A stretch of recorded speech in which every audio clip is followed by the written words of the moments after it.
बसंतपुर गांव में चिंटू नाम का एक लड़का अपने चाचा मोहन और चाची अनीता के साथ रहता था। उसके माता पिता बचपन में ही चल बसे थे।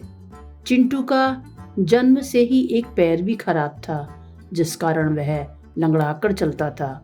उसके चाचा भी एक मामूली मजदूर थे। उसकी अपनी कोई संतान नहीं थी, इसलिए वह चिंटू को बहुत प्यार करता था। लेकिन उसकी चाची चिंटू को फूटी आंख नहीं सुहाती थी, जिस वजह से वह उससे घर का सारा काम कराती थी। सवेरा होते ही उसकी चाची चिल्लाती है, कामचोर कहीं का, अब सोता ही रहेगा कि घर का कामकाज भी करेगा।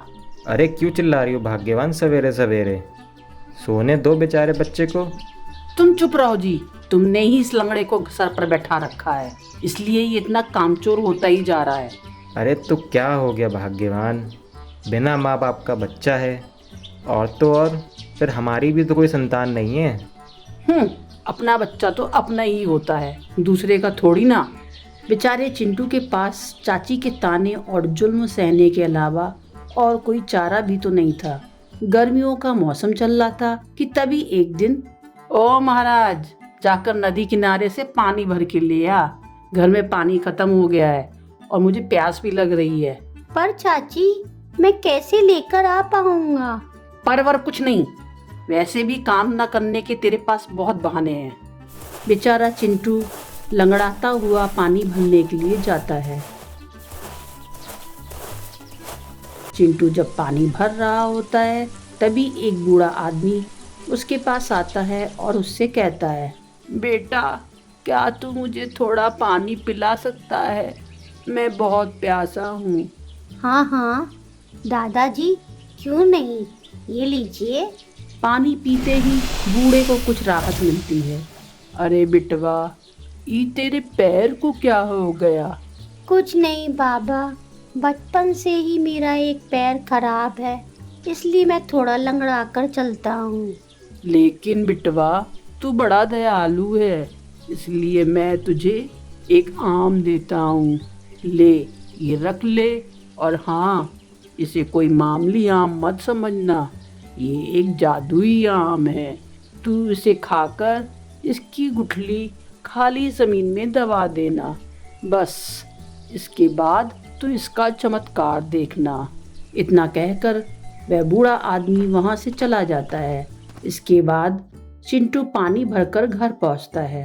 वह जादुई आम को तो खा लेता है और बूढ़े ने जैसा कहा था वो वैसा ही करता है।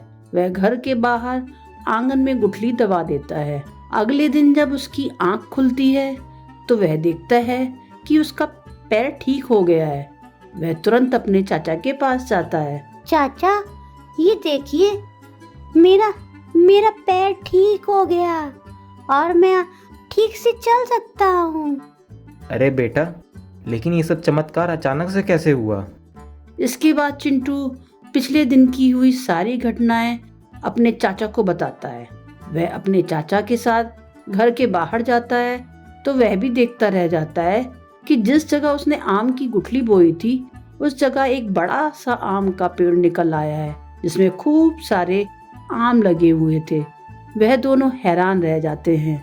कुछ देर बाद उसकी चाची भी वहाँ आ जाती है। अरे अरे, ये इतना बड़ा आम का पेड़ हमारे आंगन में कहाँ से आ गया भाई?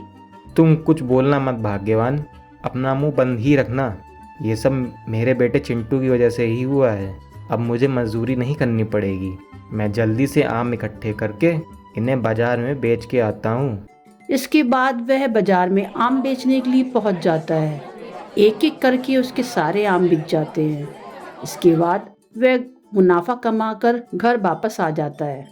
अरे देखो देखो भाग्यवान, मैं जितने भी आम लेकर गया था सबके सब आम बिक गए, और ये सब चिंटू की वजह से ही हुआ है। सच में? चिंटू बेटा, मैं तुझे फालतू में ही डांटती रहती थी। तूने तो हम लोगों की किस्मत ही बदल दी। मुझे माफ़ कर दे। आइंदा से मैं तेरे साथ इतना बुरा व्यवहार कभी नहीं करूँगी। इस तरह कुछ दिन बीतते हैं। मोहन रोज़ की तरह आम तोड़कर बाजार में बेच देता है। उसके आम लोगों को इतने ज़्यादा पसंद आने लगे कि कुछ लोग तो एक दिन उसके घर सवेरे सवेरे ही पहुंच गए। अरे मोहन भैया, मुझे 5 किलो आम चाहिए, मिल जाएंगे क्या? हाँ हाँ बिल्कुल भैया, मिल जाएंगे। इस तरह वह सबको मुंह मांगी कीमत पर आम बेच देता है। अनीता भी चिंटू के लिए नए कपड़े और राशन लेकर आती है।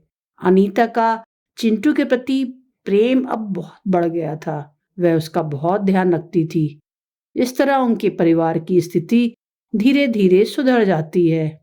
उनके पेड़ के आम भी निकलना बंद नहीं होते हैं। इस तरह वे लोग सबसे अमीर व्यक्ति गांव के बन जाते हैं और खुशी खुशी अपना जीवन व्यतीत करते हैं।